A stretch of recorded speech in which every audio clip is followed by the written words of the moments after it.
It's time for Hey Coach and the Kalen DeBoer Show, live from Baumhauer's Victory Grill in Tuscaloosa, Alabama, on the Crimson Tide Sports Network from Learfield.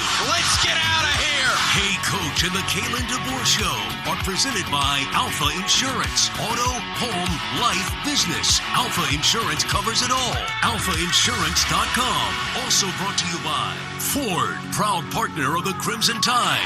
Baumhauer's Victory Grill. Make Baumhauer's Victory Grill your big game headquarters all season long. Toyota. Visit your local Toyota dealer today. Toyota. Let's go places. And by Bud Light. Bud Light. Easy to drink, easy to enjoy. Now, here's the voice of the Alabama Crimson Tide, Chris Stewart. Welcome, everybody, to Hey Coach, presented by Alfa Insurance. Auto, home, life, business. Alfa Insurance covers it all. AlfaInsurance.com. If you want to be a part of tonight's Hey Coach and Kalen DeBoer Show, submit your question on the UA Athletics Hey Coach live stream on Facebook or YouTube. Also, want to thank J&J Apparel, your trusted source for Bama gear. New Alabama hats, T-shirts, and polos arriving daily. Visit online at jnjapparel.net or shop their retail store at 1926 University Boulevard in downtown Tuscaloosa. RTR with J&J. Excited to have not only head coach Kalen DeBoer here with us on site, looking ahead to ULM on Saturday, and of course looking back at a tough one on this past weekend down in Tallahassee. But Coach DeBoer joining us live here at Baumhauer's Victory Grill in Tuscaloosa, along with one of his great players who had a tremendous game, unfortunately, in a losing cause on Saturday. Jeremy Bernard will be joining us here in person. And also joining us will be Alabama men's golf head coach Jay Sewell, talking about the start of the season for what is perennially one of the best programs in America, and reflective of that is the new Crimson Reserve, the beautiful on-campus home for the Crimson Tide. We'll be discussing that and more with Coach Sewell when he joins us a little more than 10 minutes from right now. But there's also a major announcement that was taking place today between the University of Alabama and the U.S. Navy's Maritime Industrial Base Program, also known as the MIB, expanding workforce development opportunities across Alabama and strengthening America's shipbuilding industrial base. We'll tell you more about that and what it has to do with the Crimson Tide when Lindsey Klein will join us from the U.S. Navy Maritime Industrial Base in just a few moments. Do also want to remind you that when you're coming to town on Saturday, join me and the rest of the game day broadcast crew as we'll be live on stage beginning at 3:45 from Vector Security, Champions Lane, the best pregame fan fest in the country. Champions Lane opens 4 hours to kick off before each home game, and this Saturday we'll have all the early games on the largest outdoor LED screens in Tuscaloosa. Live music from Head Games, that's the best foreigner tribute band in the world.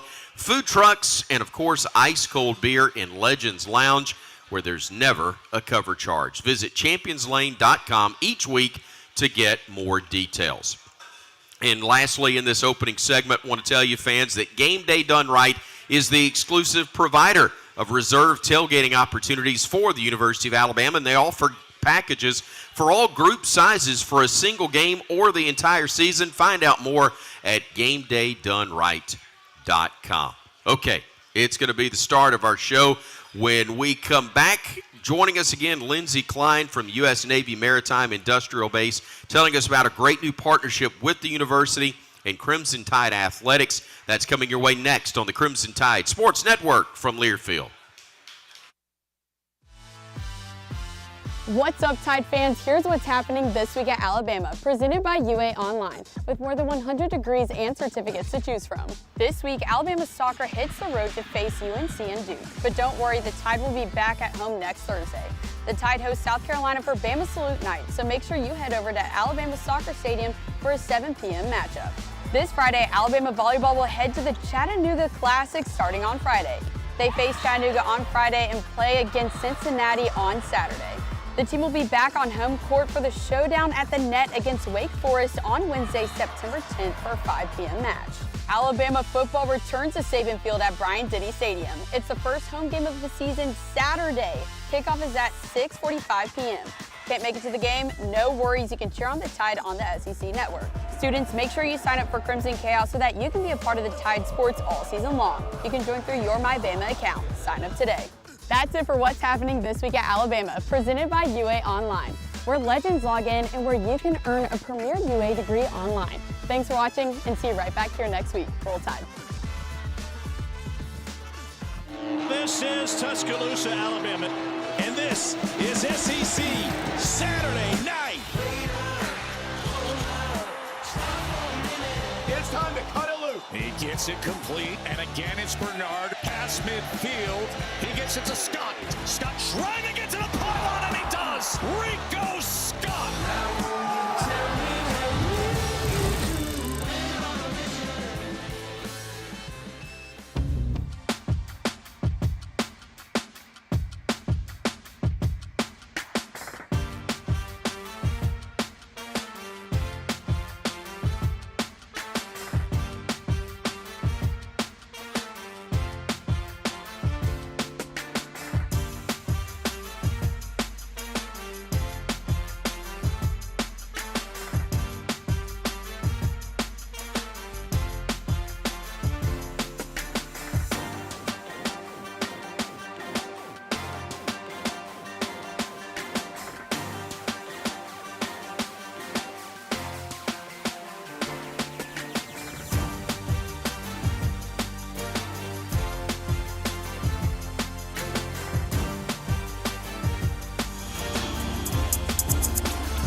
Welcome back to Hey Coach, presented by Alfa Insurance. If you want to get into Hey Coach tonight, just give us a call, 877-202-BAMA. In addition to submitting your question on the UA Athletics Hey Coach live stream on Facebook or YouTube. We are pleased to welcome to Hey Coach and Baumhower's Victory Grill, Lindsay Klein. She's Director of Strategic Partnerships for the U.S. Navy Maritime Industrial Base. Not the traditional way that we might open a segment with a guest here on Hey Coach, but we are really excited as the University of Alabama announced today a significant partnership with the MIB program to expand workforce development.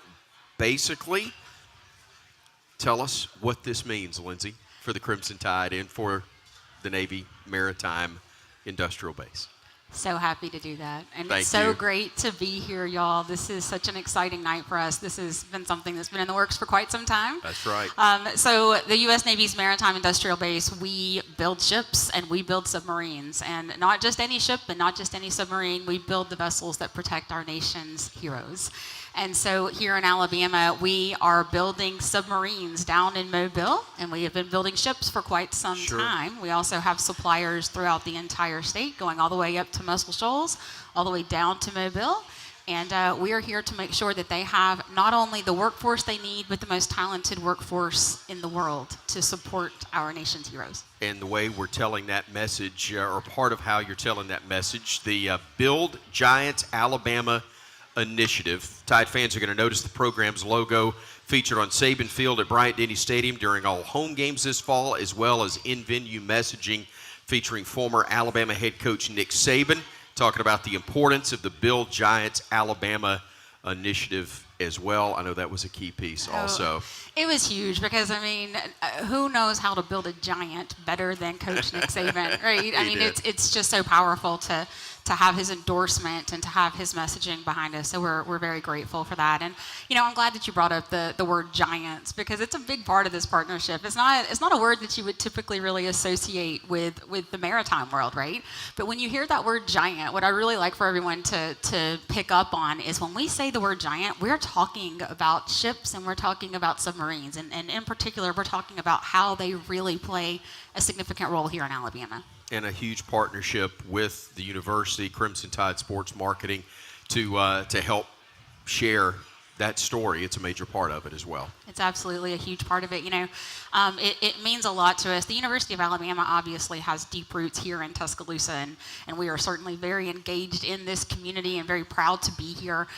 But there's also other areas of the state that are very impacted by the research and just the presence of this university, all the way from northern Alabama to the Black Belt down to Mobile. And so we are leveraging every single corner of the state and every single part of that relationship to make sure that we're getting the message out. Obviously, the marketing piece significant because what it allows us to do through you and other partnerships such as this for Alabama athletics.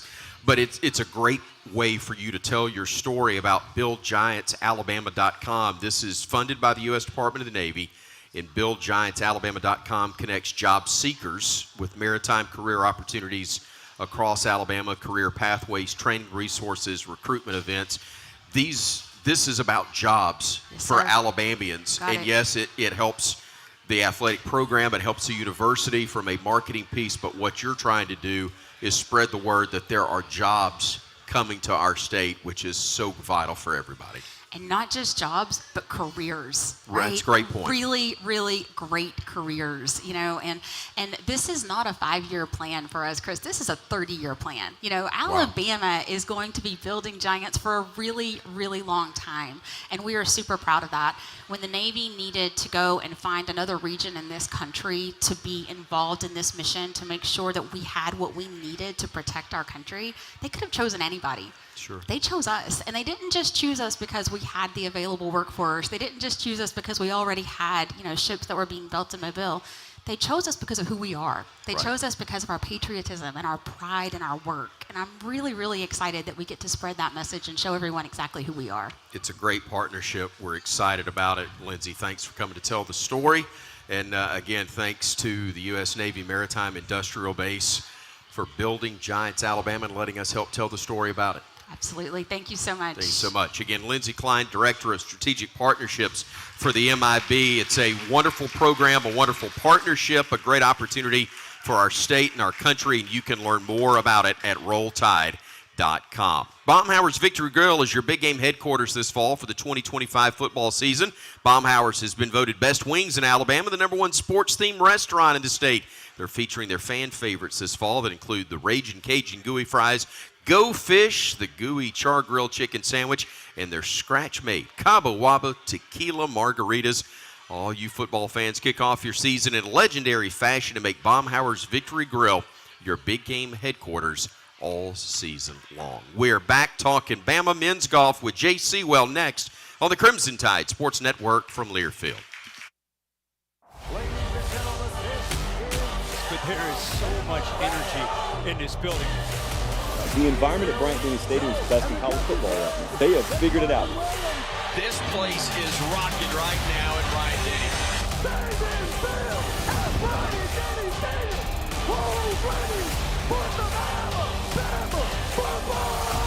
Alabama comes out a winner. This is Tuscaloosa, Alabama, and this is SEC Saturday night. It's time to cut it loose. He gets it complete, and again it's Bernard past midfield. He gets it to Scott. Scott trying to get to the pylon, and he does. Rico Scott.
Welcome back to Hey Coach, presented by Alfa Insurance. I'm Chris Stewart, and pleased to welcome to the stage here at Baumhower's Victory Grill, the men's golf coach at the University of Alabama.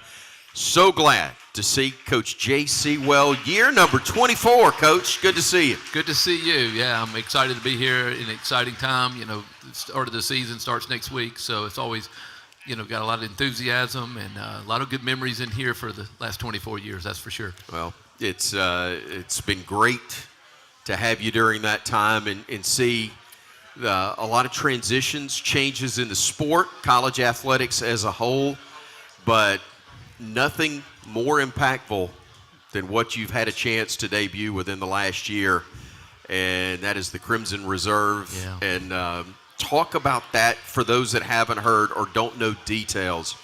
What an amazing facility you've got now for your young men and women, the women's golf team as well. Absolutely. And it's just literally a crow fly. It's only about a half a mile from here, a mile from campus, and it really does give us, it's an incredible training facility. There's nothing like it in the world. Forget college athletics. It's nothing like a golf practice facility. I mean, I would rival it someplace on the East Georgia side of the world. But yeah. And I'm very thankful for that. You know, Greg and the leadership and the board of trustees were very kind to let us move on with this. This was a project that's taken a long time, you know, to make and to build, and it gives us a chance to really train our kids. I'm really proud of the success that both the men and the women have had. You know, we had 9 guys on tour last year, and there's a reason for that because of the facilities and the training. And so we built something that will give our players the best opportunity to make the most out of what they dream, which is to make it to the PGA Tour. And so it's amazing. I love it. I know Golf Digest just dropped their video last week, and I think it gave it a pretty good, at least, look at it, but Sure. It is even better in person than even on video. I said men's and women's programs. And again, for those that are not familiar, Mick Potter, the women's coach, Yeah. nationally renowned Hall of Fame coach as well. Talk about the partnership in helping put that together. Yeah, Mick and I sat down with it was, you know, to me, it really convinced me if people are working on the same page with egos not in the room, Mick and I, but also our leadership, everybody from Greg to assistant athletic directors at the time and the building people and all, and we just sat there and we just kept having an idea, and they said, well, I think we can do that, and we can do that. And but Mick, you know, Mick is been a friend for a long time and one of the bright minds in golf. Forget, you know, coaching. I'm just talking in golf. He has an incredible IQ for the game. He had some great things. We had our players get involved, which I think was very helpful. You know, Justin was part of the driving range a little bit, and so was Trey. And so, you know, it's hard to screw it up when you get that many good people together. So we didn't screw it up. It's an incredible place. It looks like, you know, I think it's a crown in the jewel for the whole university. One of the 2 or 3 beautiful things on our campus. It's also a really cool fact. We wanted it to look like it had been there for 100 years, and believe it or not, those are all the bricks off the old facings off the old buildings when we refaced them. And so, wow. Yeah, they're antique bricks, and so it looks like it's been there 100 years, even though it's only been there 12 months. It's amazing. We're going to talk about the young men who are now calling that home. And when we come back, we're going to talk about the men's golf season opening next week, highlight some of the players, and continue our visit with J.C. Well, men's golf coach, University of Alabama. We are at Baumhower's Victory Grill for Hey Coach. And in about 12 minutes or so, the Kalen DeBoer Show right here on the Crimson Tide Sports Network from Learfield. What's up, Tide fans? Here's what's happening this week at Alabama, presented by UA Online, with more than 100 degrees and certificates to choose from. This week, Alabama soccer hits the road to face UNC and Duke. But don't worry, the Tide will be back at home next Thursday. The Tide hosts South Carolina for Bama Salute Night, so make sure you head over to Alabama Soccer Stadium for a 7 p.m. matchup. This Friday, Alabama volleyball will head to the Chattanooga Classic starting on Friday. They face Chattanooga on Friday and play against Cincinnati on Saturday.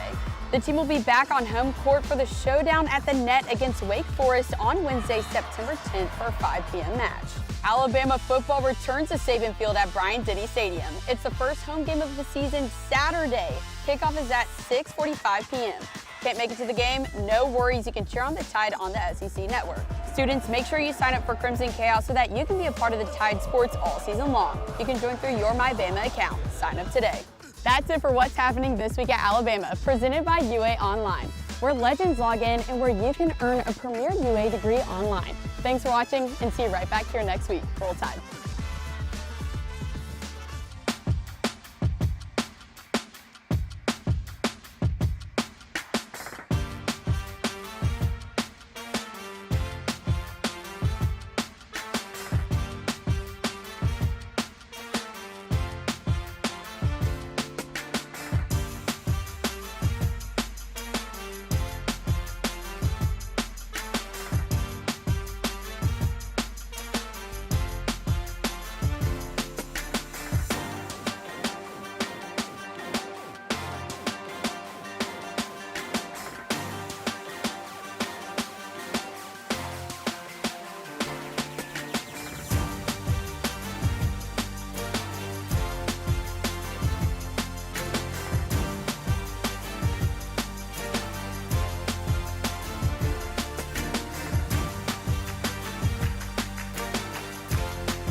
We're back at Baumhauer's Victory Grill. More of Hey Coach. So glad that you have joined us as we continue our visit with the men's golf coach at the University of Alabama. Of course, Jay Sewell, Coach Crimson Tide, starting up its season here very, very soon. Next week, even, you're going to start in that Folds of Honor Collegiate that you won last year.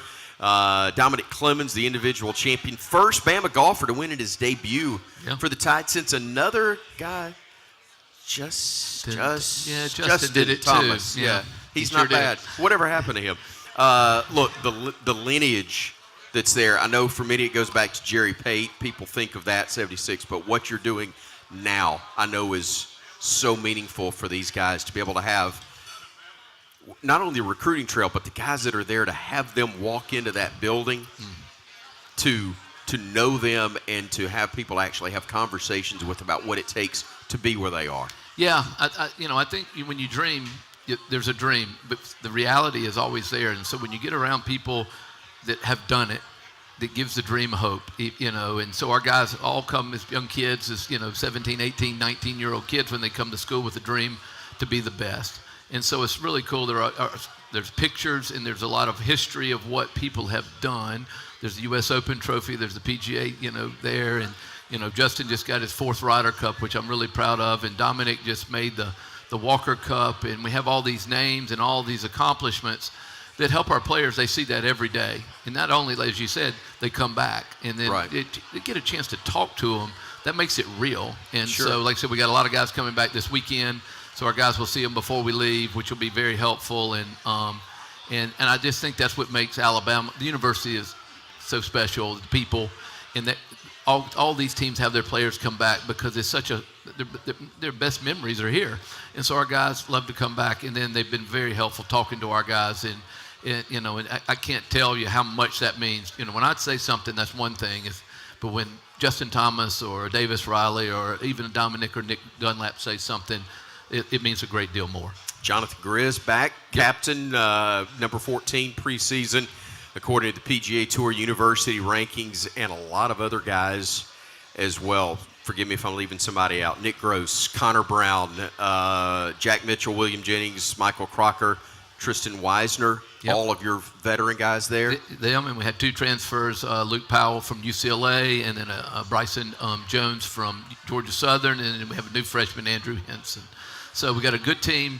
It's probably the deepest we've been in a long time, 7 or 8 years, believe it or not. Yeah. Can we get the confidence at the top, to be, can we get a 2 and a 1, become, All-Americans? And that's going to be the difference between being great and very good. I think we're very good.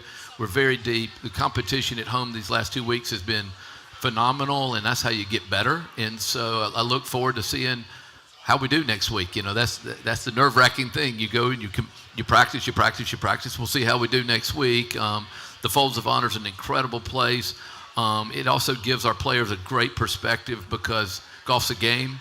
We honor our service men and women that have given the greatest sacrifice, and so they get to see that firsthand. It's on TV, so there's a lot of things that make it very, very special, and so it's a special week. I'm glad we won last year. That was cool, but I think there's something about this week that sets up the whole year, kind of put it in perspective, but also how fun it is to compete. And so the University of Alabama, believe it or not, is one of the leaders. I think it's number 2 in all-time scholarships for Folds of Honor. I think A&M may be 1, and we're number 2 nationwide. Yes. Almost over it was 737 scholarships for men and women who have lost their lives and their children get a chance to come to university. And so we make sure we showcase that because that's really what's important too.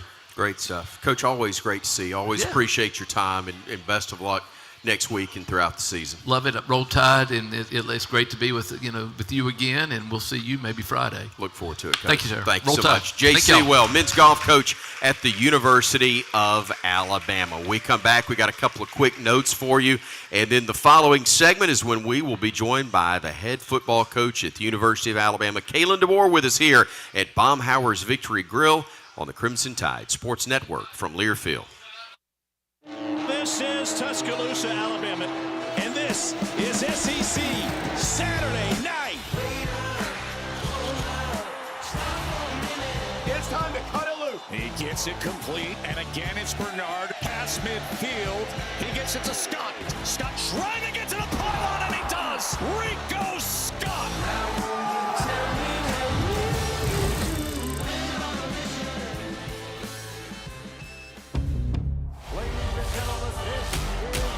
There is so much energy in this building. The environment at Bryant-Denny Stadium is the best in college football right now. They have figured it out. This place is rocking right now at Bryant-Denny.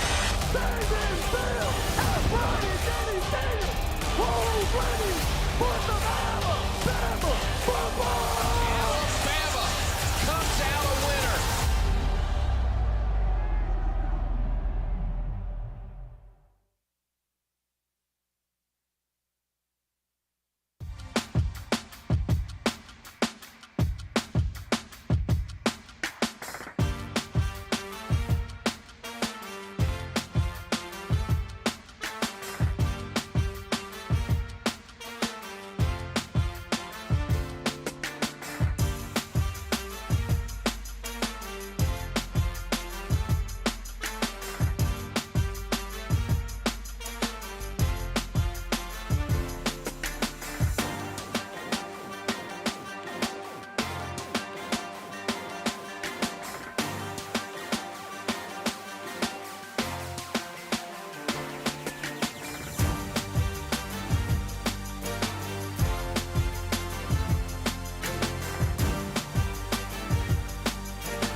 Hey, you can get game ready at Alumni Hall. It's your ultimate Crimson Tide shopping experience. Shop top brands, hats, accessories, and all your tailgating gear.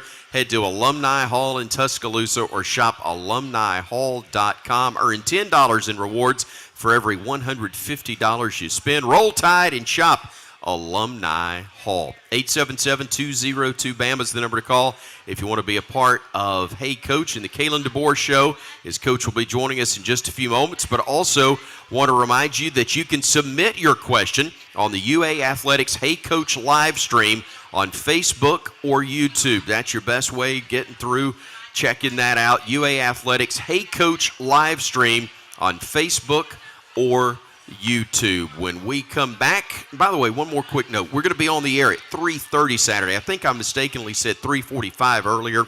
3:30 is our airtime on the network with a 6:45 kick for the Tide and the Warhawks of ULM.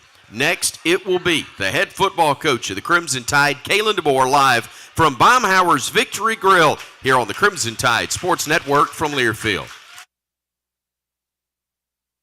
Milroe firing left side, has a man open, good. It is caught. It is a touchdown, Alabama. Jeremy Bernard. My name is Jeremy Bernard. I'm from Las Vegas, Nevada. I went to Liberty High School. I play wide receiver. It kind of just came naturally as I, started growing in my development of football. I was always playing like running back and safety growing up. And then as I got older, I started to switch, like 8th grade, I started to switch to like receiver and DB. And then when I got to high school, it was just really straight receiver. And I just kind of started perfecting my craft with that because, who doesn't like scoring touchdowns and getting the crowd lit? Trying to get to the edge, does. 5-4, 3-2-1, touchdown, Alabama. This is the pinnacle of football, right? And, I never, ever thought I would be here at Alabama. Like, I never was recruited by them. I shut down my recruitment my sophomore year of high school, and I was committed to Washington. But Coach DeBoer got the job here, and then Coach Shep came, and when they did make that decision, they said they wanted me to come. Of course, I wasn't going to hesitate. Like, who doesn't want to come and practice against the best, play against elite competition? And, it's Alabama. Like, the spotlight is always on them. So, if you go out there and do what you're supposed to do, it's kind of hard for you not to make it. Downfield's got a man. Bernard, catch made. Touchdown, Alabama. 30. Yeah, so just going into my second year here at Alabama, the fans have been really great to me. They surprisingly know who I am outside of football and know me, as a person. And I feel like they watch the interviews and stuff that I do and, talk about just the character that I am outside of football. And I'm just really thankful to, have a support system like you guys. And, I'm really excited for this season and to make you guys proud. Live from Baumhauer's Victory Grill in Tuscaloosa, Alabama, it's time for the Kalen DeBoer Show on the Crimson Tide Sports Network from Learfield. Presented by Alfa Insurance. Auto, home, life, business. Alfa Insurance covers it all. AlfaInsurance.com. Now with head coach Kalen DeBoer, here's Chris Stewart. Welcome, everybody. Glad to have you with us for another edition of the Kalen DeBoer Show, live Howard's Victory Grill. Another great crowd here, and we appreciate you joining us. I'm Chris Stewart, of course, with the head coach of the Crimson Tide. The show presented by Alfa Insurance, auto, home, life, business. Alfa Insurance covers it all. AlfaInsurance.com. Coach, good to see you once again. I know it's been a tough week. Talk to us about where things have gone from the final whistle of Saturday's game in Tallahassee to today when you dismissed the team at practice. Yeah, you bet. Good to see you and good to see all of you. There we go. I knew I had a little something going on there. I couldn't hear myself. We got you. The guys, did what I expect. I expect this team, they're full of high character guys, guys that are competitive, and they, understand, and we all, pissed off about what would happen on Saturday. Sure. We are. Just flat out, that's what it is. And, starting with me and through our staff and to our team, there's only one thing you can do, and that's learn from it, and you have to respond. And these guys have responded and done it in a great way, and it's one that I would expect and one I'm proud of. Not going to spend a ton of time dwelling on it, Coach, but I got a call from Bob Baumhauer himself a couple of days ago, and he said, we played a Florida State that had no history when he was here. I think it was 1974. He said, Coach Bryant came in on the Friday before the game on Saturday and stood up in front of the team and said, you guys aren't ready to play tomorrow, and I hope we survive it, but you haven't done the work to get yourself ready. In that particular game, Alabama had to score 5 points on a safety and a field goal late to win it 8-7 to, I think, a Florida State team that had lost 16 in a row at that time. Very different program from the one you faced. The point in saying all of that is Coach Bryant knew that particular team wasn't ready. From what I've heard from you and from other members of your staff and players as well, part of what was so surprising about Saturday's game is that you had 2 great weeks of preparation leading up to that. What is that accurate, and how do you make sure success on the practice field carries over to the games as well? Yeah, it's always, and I'm a believer of preparation, right? And our guys, pour a lot into it. It's the first game of the year, just trying to understand what you're going to see and all that. But they prepare and give extreme effort. That's been since day one in January. That's been the challenge that I've had for them the entire time. And, we talk about competitive stamina is what we talk about, competing over and over and over. And you're competing against yourself first and foremost. And that's what I ask of them. And we got to continue to just hone in on being disciplined every single day to be your best. That's what I challenge them with. The results will take care of themselves. And that's the question everyone's asking is everyone's trying to continue to do things better and better and better, finding ways to have an edge, whether it's schematically. That's been something I think we've always done a great job of as a whole team, as a program. But we certainly from, across the board, just got to find ways to be better. And, the jump from week 1 to week 2 is always going to be there. It has to be there. I mean, I would expect that you win by 50, no matter what the outcome is. I'd expect the week 1 to week 2 to have a lot of improvement. And, that's what I see right now on the field. And we got to finish the week so that way Saturday, the preparation will lead to great results. Had a chance to see a little bit of practice this morning, and I know you'd much rather have them on the field doing the things that will help you win in the game itself.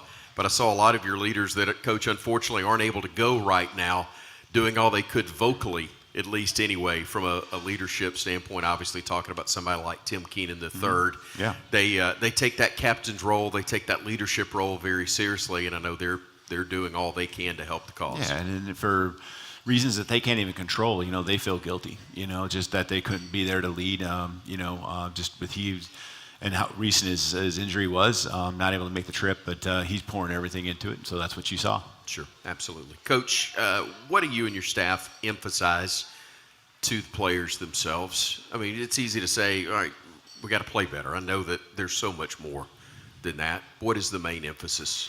Yeah, I mean, in our program, and just this is big picture, we talk about toughness, accountability, and a family or brotherhood, right? And this is when you need it more than ever. You got to stick together. You got to have that group and that brotherhood, and it's doing your job and not letting your brother down, right? And that meaning something. And so that's the challenge there, whether it's practice or games or whatever it might be on off the field. And then there's the toughness piece, and that's where we got to continue to grow. And there's so much work, and there's a lot of areas where we are, a lot of people would crumble doing what these guys do each and every day, around year round. And these guys, just got to carry it on the football field, and they will. I really believe in them. Again, then the accountability piece, and it's just continue to maintain the standard and not letting off the gas at any time. And they want it. It shows through their actions, and I got their back because they certainly will come through. I feel 100% about that this weekend. Obviously, they're ready to play anybody, anywhere after what happened last weekend, but there's something special about the home opener. Talk about the challenge that we're going to see from ULM. Yeah, at least, got some film from this last week's game, and their head coach has been there a couple of years now, and so you kind of have a good idea of what you're going to see both sides of the ball. And run game wise, they're gonna try to establish that, and they're gonna try to take their shots on you down the field with some play action pass. And defensively, their front is I think there's levels to it on each line where the middle and the back half they have some great players. They have some length, especially in the front, and they have some experience in the back. And so defensively they're sound and solid, and believe in what they do. And so we got to play our game. That's what it always is about. That's what we always preach, is competing at your highest level, being your best, and that's what we got to do. We got to focus on us and continue to stay the course. Kane Womack, Bryant Vincent, the head coach at ULM, history together. They coached together in Mobile at South. Was Coach Vincent on his staff, or were they both? I think they were coordinators together. What Coach Womack had said, I think, on Sunday. So again, some familiarity there, but very different. I think Coach Vincent said in the press conference, his press conference this week, that Coach Womack's got got some pretty good players to work with. Not that he didn't at South, but it's a little bit different from what he had to face against him in those practices. Look, we know a victory is what you're looking for. Beyond that, what are you looking for when they take the field on Saturday? Improvement. You know, the victory will take care of itself if we just continue to do what we're supposed to do throughout the course of the week. And, you know, we got to be about the work. We got to be, the work is the work. There's no shortcuts to success, and we got to be about the work. And that's always going to be the message in our program, and we got to believe it, and we got to do it. All right, Coach, let's get to our first question, always brought to us by Alabama 811 to help prevent injuries, outages, and loss of life. Call 811 or visit al811.com before you dig. It's free, it's simple, it's the law, it's the first call, and it's Pee Wee down in Grand Bay. Go ahead, Pee Wee. Hey, Coach, how are you doing, sir? Hey, I'm good, Pee Wee. Good to hear from you. It's great to talk to you, Coach. You know, since Saturday night, you know, that didn't end in the way that any of us wanted it to end in. And since then, in every form of media that you can even imagine, you know, there's all kind of wild rumors and stuff going around. So one of the main reasons, Coach, I started calling this show over 30 years ago was I don't call anybody for opinions. I call the man what does know, and that is our head coach. So if you look at the effort that y'all been talking about since you've been on with this, from Saturday up to this point, I know that they've made the effort and they're doing it, but is it to the point that you really want to see with intensity, accountability, focus, and aggressiveness ready to play this game this weekend? Yes, it is. And, you know, we certainly are aware that there were some times when we weren't up to the standard.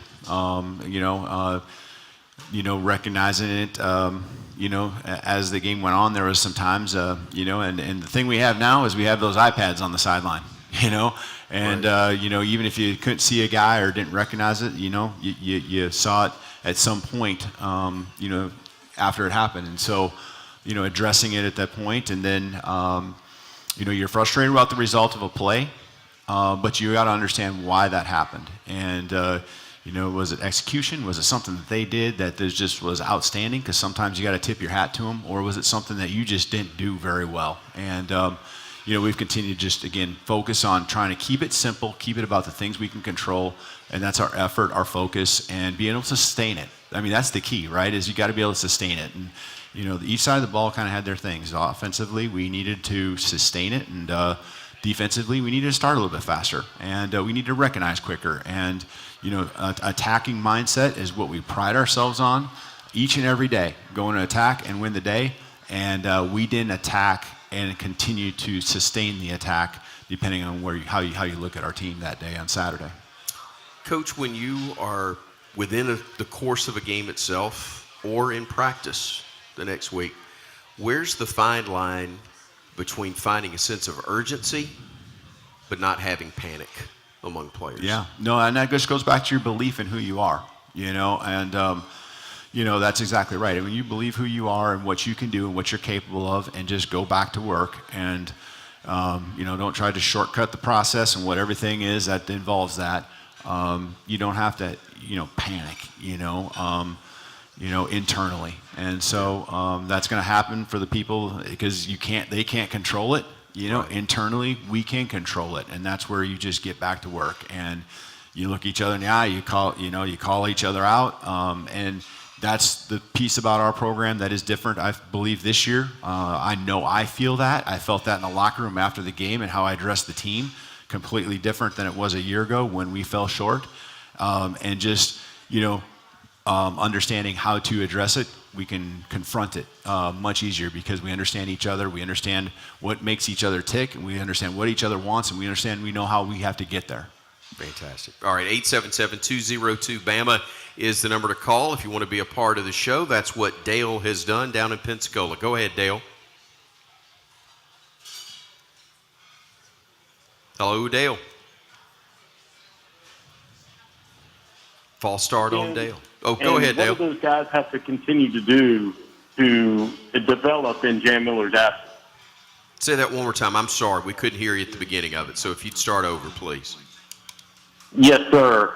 Coach, how would you evaluate the play of the running backs this past weekend, and what do these guys need to continue to improve upon to fill the void of Jan Miller's absence? To avoid a what?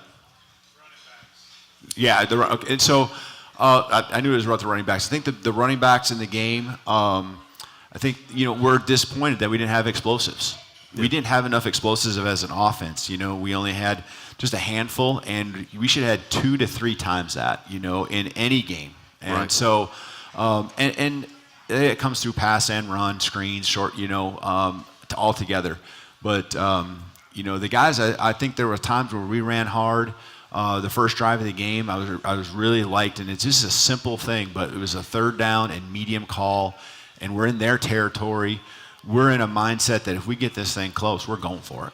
Yeah. And Rich hit that thing downhill, put his head down. That's what he's going to be best at. That's his strength, and he did that. And as the game went on, the score gets away from you. As it started coming back, we got to run it again, and there in the 4th quarter, I thought we had a couple nice runs there on the drive where we scored a touchdown. And so, I think that was Kevin, just knifing up in there, moving the chains a couple times.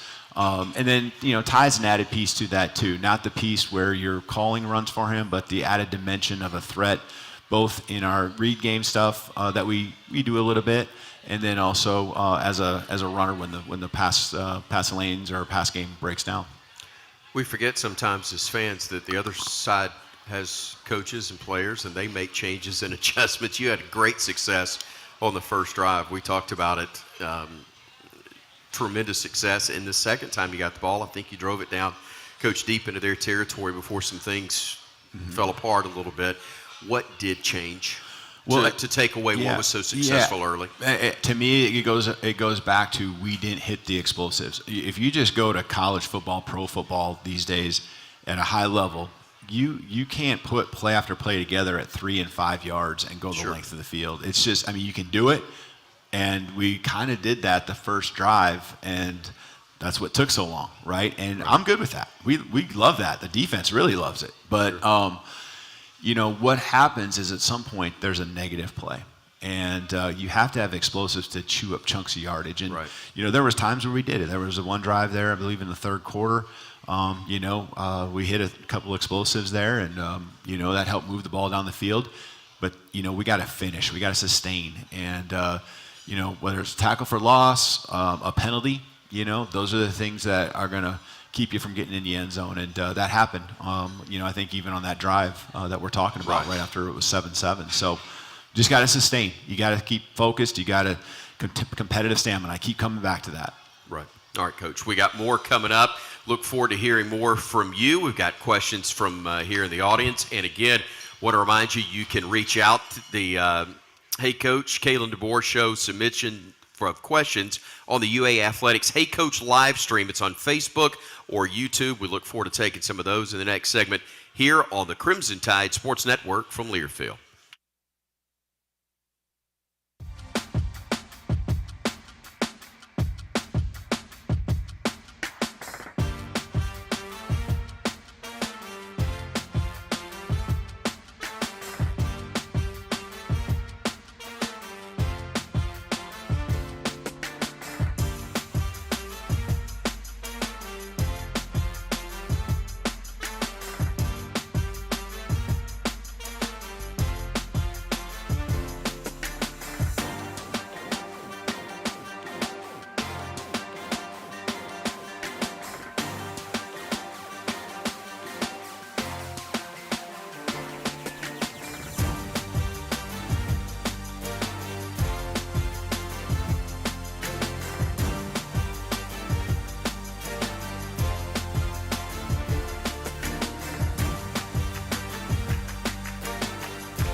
This is Tuscaloosa, Alabama, and this is SEC Saturday night.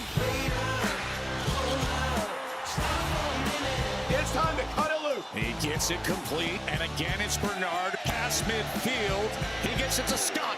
Scott trying to get to the pylon, and he does. Rico Scott.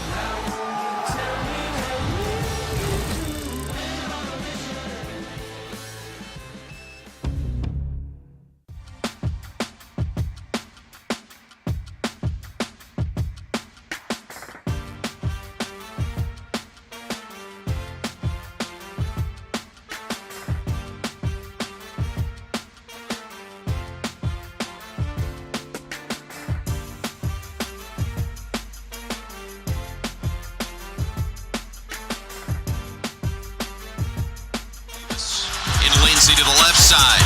Young in the backfield. Play clock at 2. Bama gets the snap, hands it off. No. Scrambling. Simpson fires right side. Cuevas caught. Touchdown, Alabama.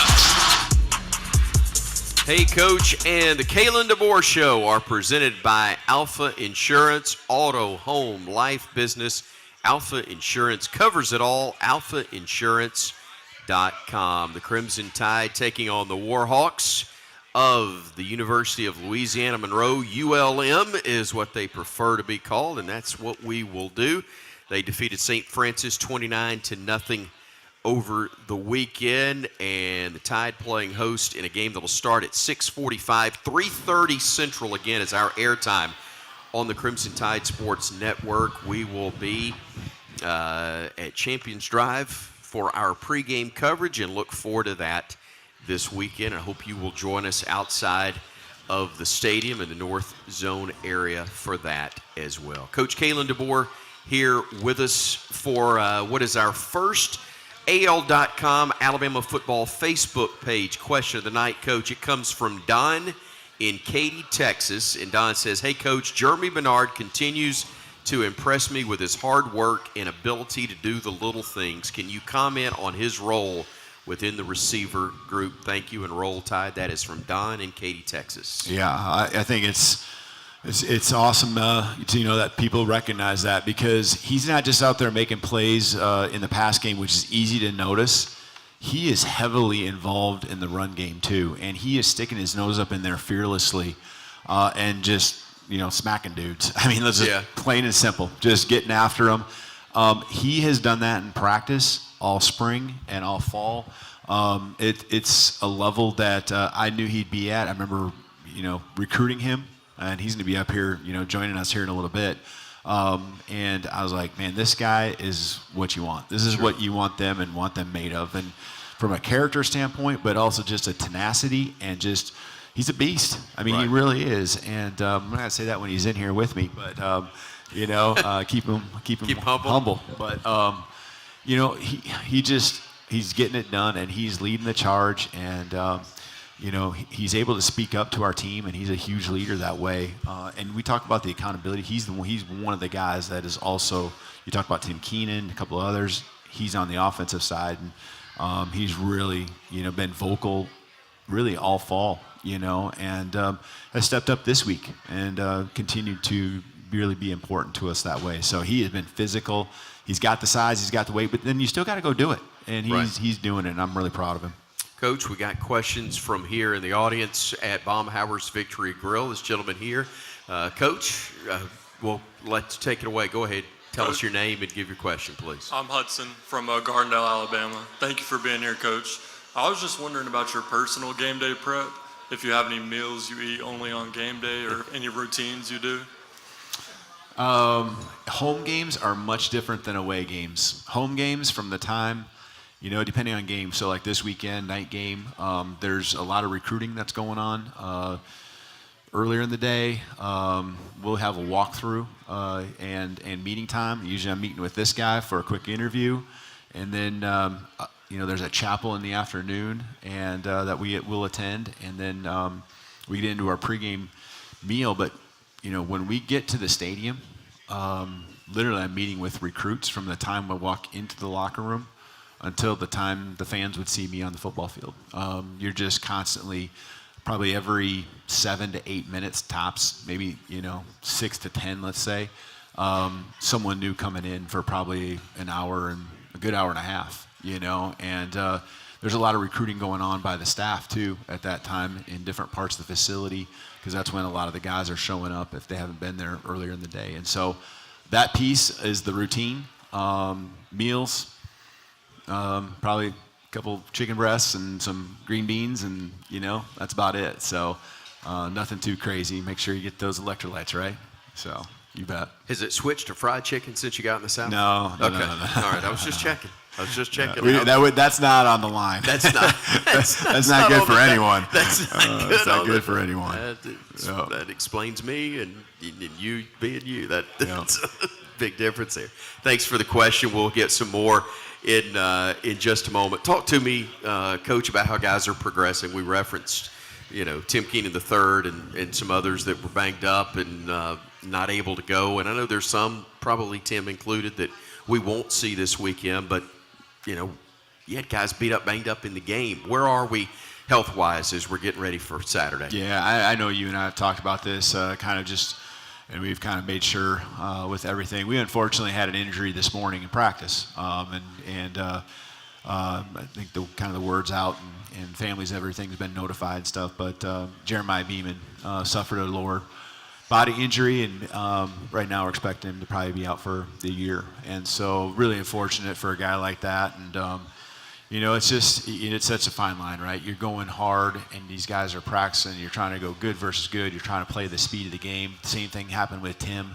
It's innocent stuff. It's physical. It's football. And in the trenches down there, legs get tangled up and stuff. And there's really either one of those injuries, no one's at fault, jams included. It's just football. And we preach staying up and practicing. These guys are doing that, and they're just competing. But unfortunately, that's one, and I know we've talked about it, and we wanted to address it tonight. Sure. And again, he's a guy that you were counting on to help somebody else that makes so where are you with that spot? What changes? Who do you call on? Who's the next man up, so to speak? Yeah, it's the same guys that were out there on Saturday, just more reps for them, So Edric's got to step up and continue to play. James got to step up. Our two young freshmen, redshirt freshmen that were out there, got to grow up fast, and that happened on Saturday. They had to grow up fast and, made some mistakes and some things that, we all can do better, and that happens more and more, especially as a younger player. And so they're going to get their opportunities, and I know they'll make the most of it. When you are traveling, as was the case, it's not a long flight back, but you got a flight back from Tallahassee to Tuscaloosa. Walk us through for the coaching staff, win or lose, what that schedule is like from the time the game ends until and I'm talking obviously in terms of reviewing and looking ahead. Give some insight to our audience about what that looks like until you are together as a team the next day. Yeah, so we meet, because I like to put the game to bed and get a practice in on Sunday afternoon. I just think that's a great way to do it. And, we want to flush it either way. We talk about a 24-hour rule. We got to get everything done in 24 hours to put the cap on the, put the lid on everything to kind of put it away. And so the staff will be evaluating, and away games, they definitely are going to finish doing that night, just because it's already going to be late. So grading every single play, every single player that's in their position group, compiling that, and then making sure that that's in the coordinators and their quality control coaches' lap by that night. Home games, by the next morning, early, they need to have it done. I don't care if they do it that night or bright and early before maybe their kids are up, and they can see them and do their Sunday traditions and go to church and all that kind of stuff. But then we're rallying late, mid-morning, on Sunday, because we got to watch the film together, about 11:30, and get the training report, and that allows guys to have a chance to see Jeff and his crew. The guys get a lift in the afternoon there about 1:30. We're meeting as a staff again to just make sure we're on the same page. 2:15, we got a team meeting. I go over a lot of the things, and we talk about the plays. We show them. We address the issues where we fell short, what we did wrong. We confront that. We call it Tell the Truth Sunday, and it's very upfront. It's very about the mistakes and, where we, in the right way, we call each other out and we talk about how we're going to get better. And, in the end, we all know that we want the same thing, and that's to be our best. But then we continue to break into offense and defense. They break it down. Special teams do their thing, and we put the game to bed that night. We have practice there in the evening about 5 o'clock. Fantastic. All right, Coach, let's pause 10 seconds for station identification. This is the Crimson Tide Sports Network. This is Tuscaloosa, Alabama, and this is SEC Saturday night. It's time to cut it loose. He gets it complete, and again it's Bernard past midfield. He gets it to Scott. Scott trying to get to the pylon, and he does. Rico Scott.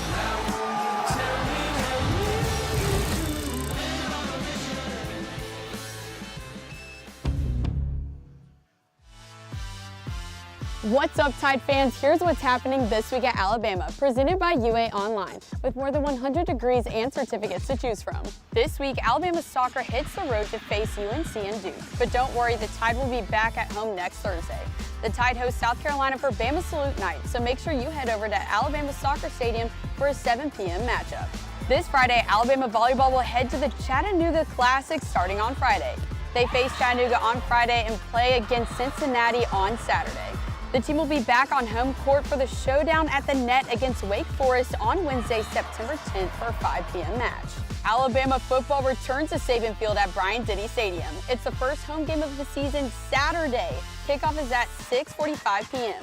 Can't make it to the game? No worries, you can cheer on the Tide on the SEC Network. Students, make sure you sign up for Crimson Chaos so that you can be a part of the Tide sports all season long. You can join through your MyBama account. Sign up today.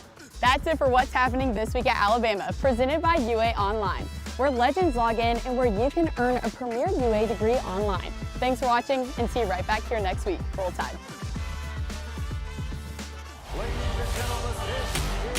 But there is so much energy in this building. The environment at Bryant-Denny Stadium is the best in college football right now. They have figured it out. This place is rocking right now at Bryant-Denny.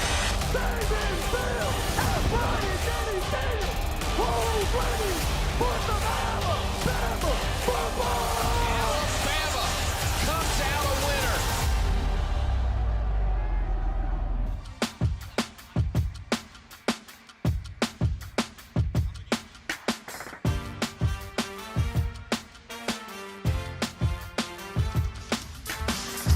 Simpson rolls, throws it right side. Scott breaks a tackle at the 5, gets to the pylon. Touchdown, Alabama. Rico Scott made the catch from Simpson at the 5, broke a tackle, and just willed his way to the end zone to give Alabama another touchdown and make it a 24-16 ball game at the moment. To be a part of Hey Coach and Kalen DeBoer Show, submit your question on the UA Athletics Hey Coach live stream on Facebook or YouTube. We will get to more of those in a few moments when Coach rejoins us on stage, but we are pleased here at Baumhauer's Victory Grill to welcome one of the standouts for the Crimson Tide, great leader, great young man, and wide receiver, Jeremy Bernard. Good to see you again, buddy. Appreciate you. I'm glad to be here. You are smiling. I know that's not easy to do this week. Talk to me as a leader, what it's been like and how you and your teammates have responded. It's obviously it's tough, losing, especially the opener. But it's a great opportunity for us to be able to reflect, get better. As a leader, I'm just encouraging our guys to just lean into their faith a little bit more. Just coming up and showing up every day to work. We know that we have to get better, and there's a lot of areas that we have to improve in, and that's what we're working at. Coach, this is a guy you don't have to worry about working. Maybe ice him down a little bit. 8 catches, 146 yards, a long of 37 in the ball game. You brought him around on some of speaking opportunities that we had over the course of the summer, and it was easy to understand why. Great young man, great representative of your program and our university. Can you hear me? We got you, there Coach. You go. Sorry. Is just how great of a representative, that's the word that comes to my mind, how he just doesn't, not just for himself, but for me, our program, everyone associated with Alabama. So he's just first class in everything he does. He works so hard, just enjoys trying to impact people. He does that in everyday actions. I know how he autographs. He isn't probably going to say nothing, but I know how he autographs his ball, everything that he signs. And, he's just here to make an impact and make a reflection. Talk to us about your quarterback a little bit. Look, we know Ty, and to be fair, let's let the head coach start, I guess, first. But then I want your perspective. But Ty Simpson getting his first start, coach, and probably was having to scramble more than you'd like to see in that ball game. But overall, your evaluation of what we saw. Yeah, Ty did a great job taking care of the football. Didn't have any turnovers. Found times and ways to make a big throw, and then found times where he had to scramble and go make some plays with his feet, especially early in the game, kept some drives alive. So, Jeremy, for you, when you got a quarterback that you've had a chance to work with now for a couple of years, tell us about playing with Ty Simpson and what that's like and where you've seen the most growth for him in the last year. This year, going into this year, I've seen him grow as a leader. I've seen him grow in his confidence.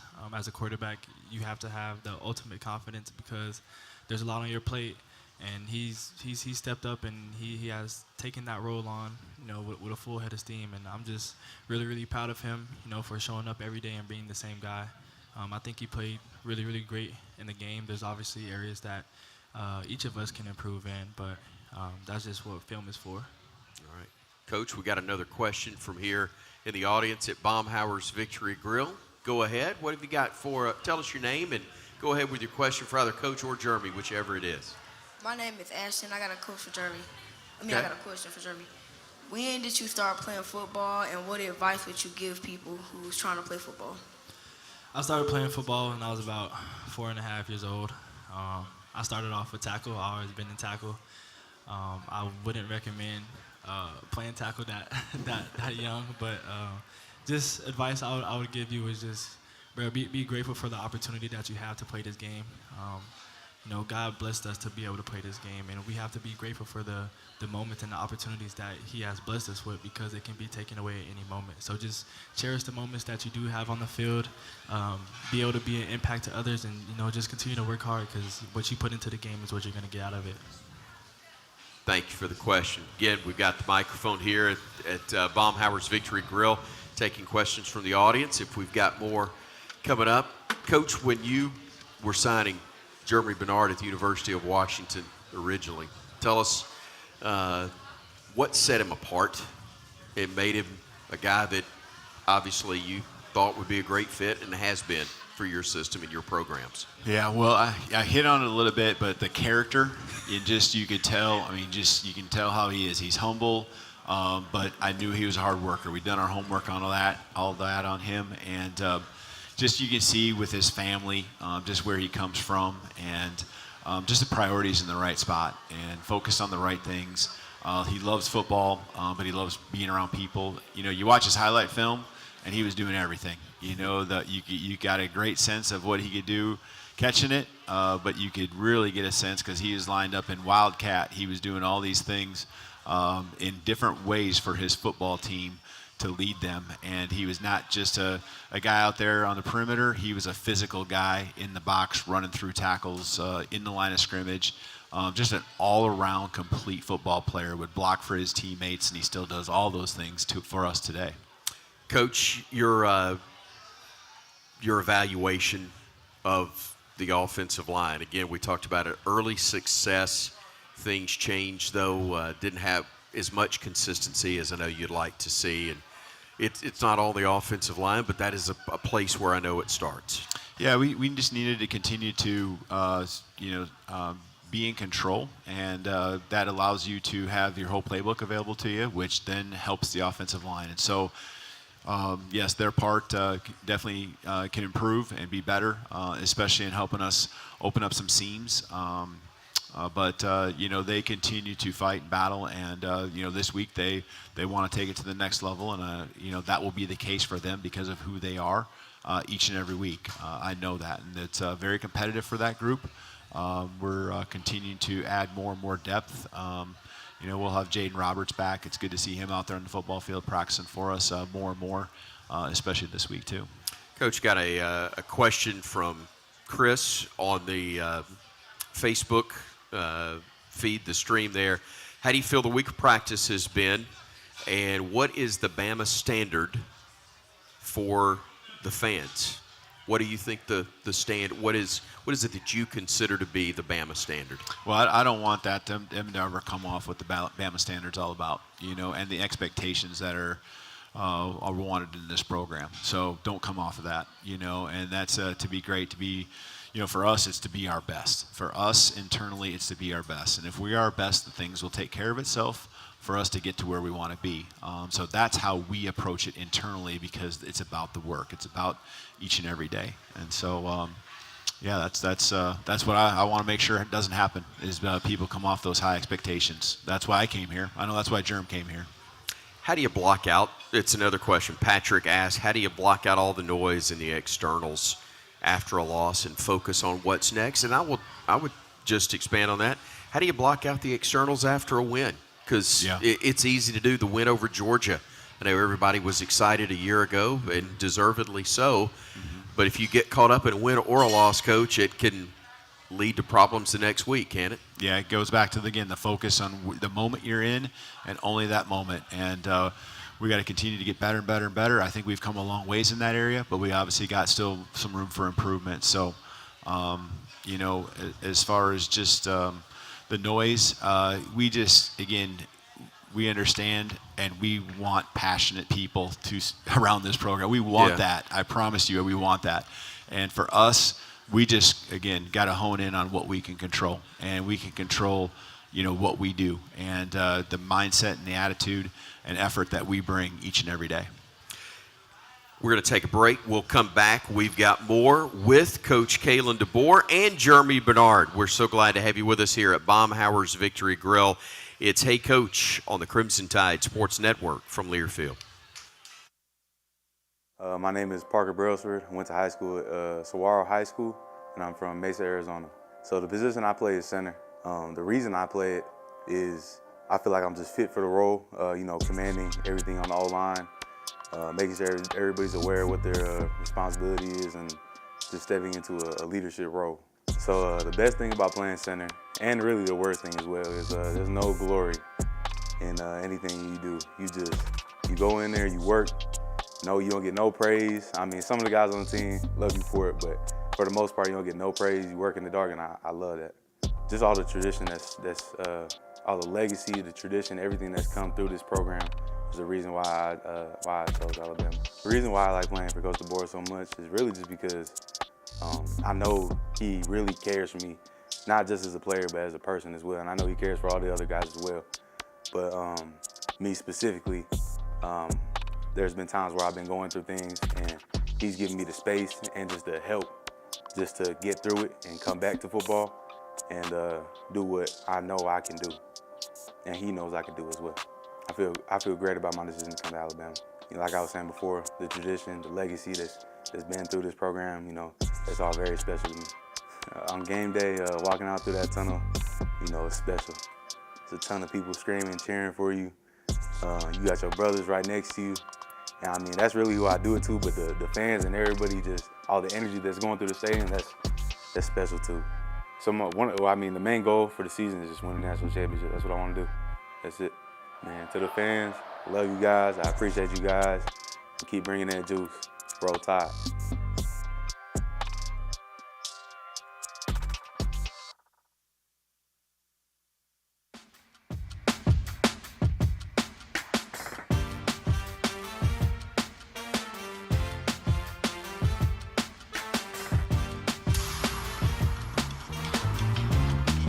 Simpson getting the snap, has time. plenty of time. Fires, catches made across the middle. Bernard changes his direction, goes back to the far sideline, 50, across midfield to the 45-yard line of FSU. A big play for Alabama. Jeremy Bernard on the receiving end of the strike from Ty Simpson.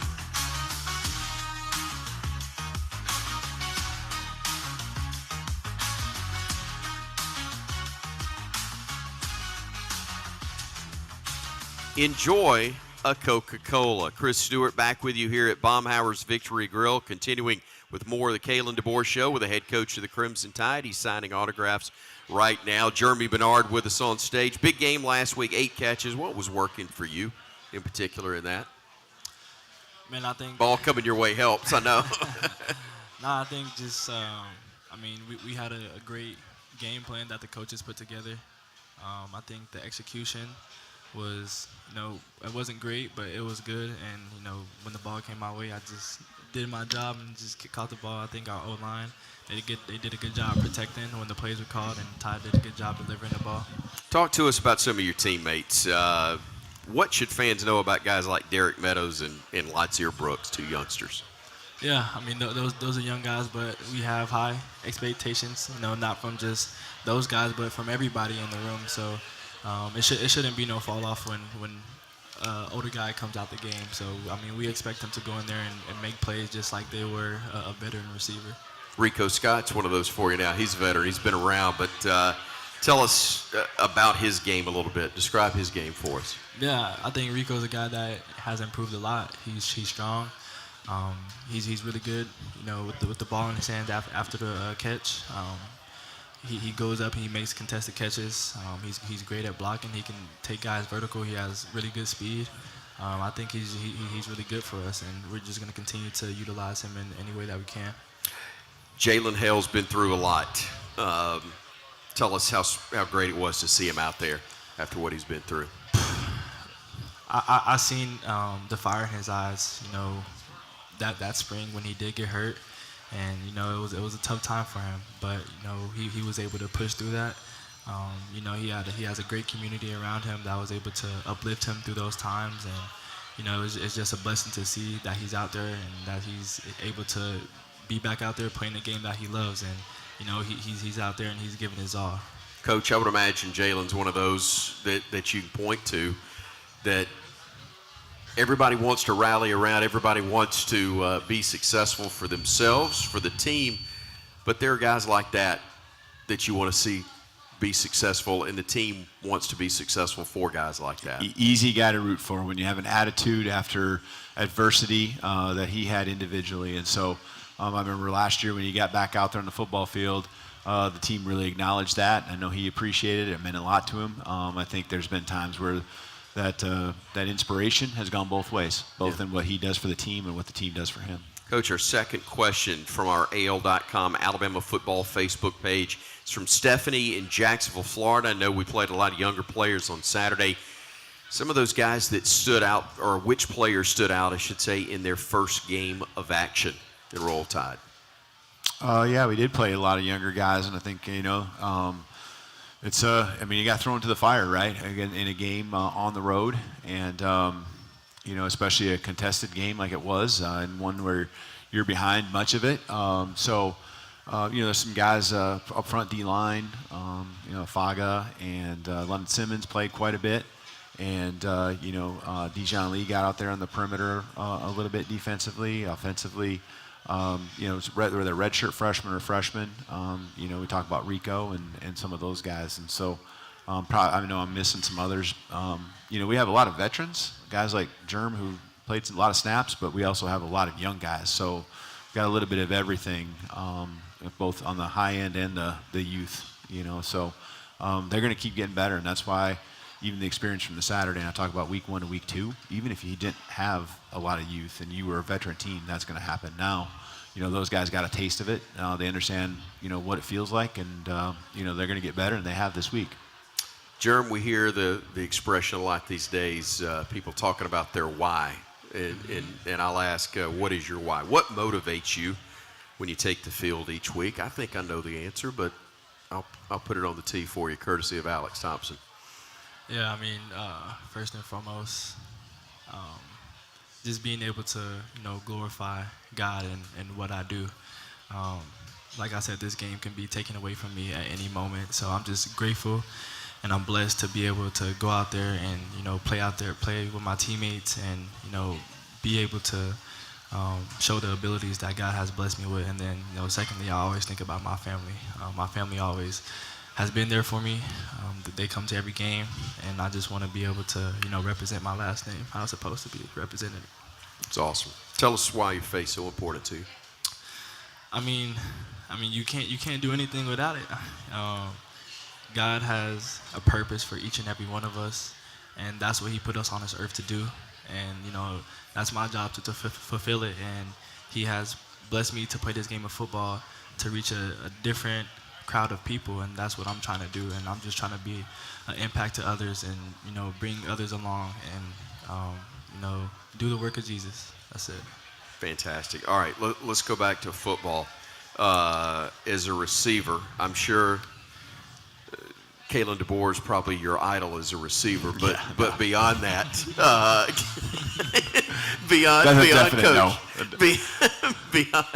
beyond coach, tell us guys that you try to emulate their game or that made you maybe want to play the position. Like now, I watch guys like.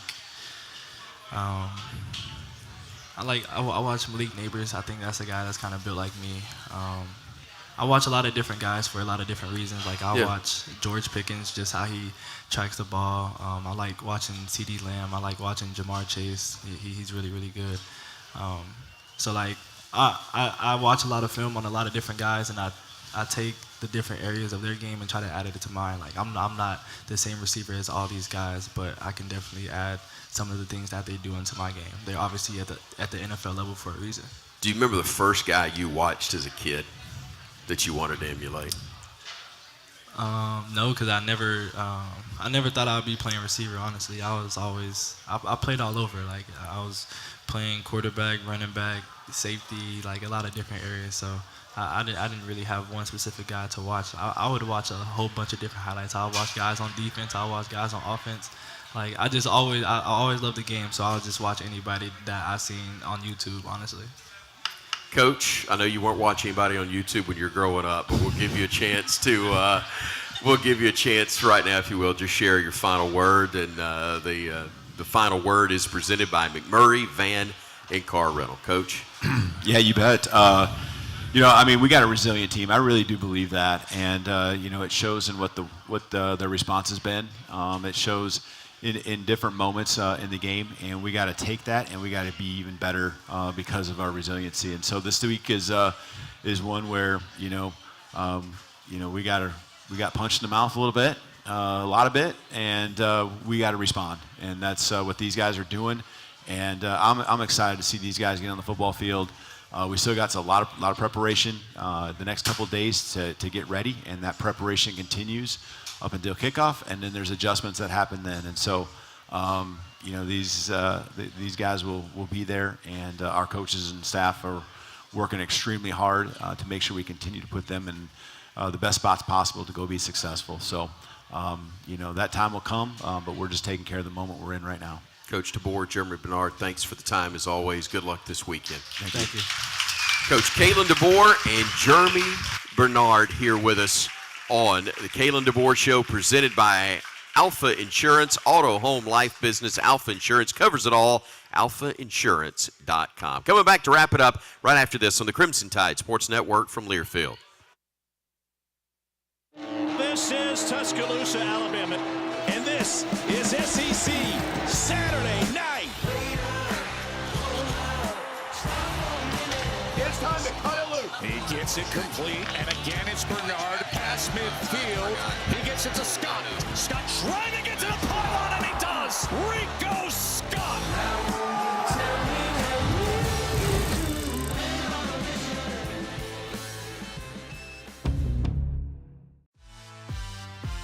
What's up, Tide fans? Here's what's happening this week at Alabama, presented by UA Online, with more than 100 degrees and certificates to choose from. This week, Alabama soccer hits the road to face UNC and Duke. But don't worry, the Tide will be back at home next Thursday. The Tide hosts South Carolina for Bama Salute Night, so make sure you head over to Alabama Soccer Stadium for a 7 p.m. matchup. This Friday, Alabama volleyball will head to the Chattanooga Classic starting on Friday. They face Chattanooga on Friday and play against Cincinnati on Saturday. The team will be back on home court for the showdown at the net against Wake Forest on Wednesday, September 10th for a 5 p.m. match. Alabama football returns to Saban Field at Bryant-Denny Stadium. It's the first home game of the season Saturday. Kickoff is at 6:45 p.m. Can't make it to the game? No worries, you can cheer on the Tide on the SEC Network. Students, make sure you sign up for Crimson Chaos so that you can be a part of the Tide sports all season long. You can join through your MyBama account. Sign up today. That's it for what's happening this week at Alabama, presented by UA Online, where legends log in and where you can earn a premier UA degree online. Thanks for watching, and see you right back here next week. Roll Tide.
Light. Tide fans choose chill with an ice cold Coors Light.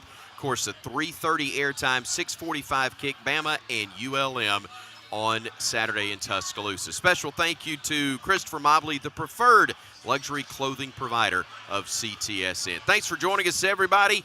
Roll Tide.